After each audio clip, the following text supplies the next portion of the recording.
এমন বহু বেদাতি আমল আছে যে আমল করতে করতে আপনি ক্লান্ত হয়ে যাবেন, কিন্তু কিয়ামতের মাঠে দাঁড়াবেন সে আমল কবুলযোগ্য হয় না, বাতিল হয় না।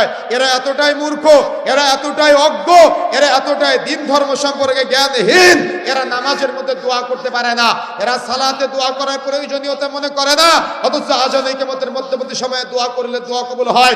নামাজে দাঁড়িয়ে তাকবীরে তাহরিমার পরে সাদা পাঠের পরে সূরা ফাতিহা পড়ার আগে দোয়া করা যায়, সূরা ফাতিহা পাঠ করার পরে আরেকটা সূরা মিলানোর পরে রুকুতে যাওয়ার আগে দোয়া করা যায়, রুকুতে গিয়ে নির্দিষ্ট দোয়া পাঠের পরে দোয়া করা যায়, রুকু থেকে উঠে নির্দিষ্ট দোয়া পাঠের পরে দোয়া করা যায়। সাজদা পুরাটাই রবের সাথে কথা বলার জায়গা, সাজদায় গিয়ে রবের সাথে কথা বলতে হয়, এটা হলো আল্লাহর সাথে কথা বলার জায়গা, দোয়া করার জায়গা।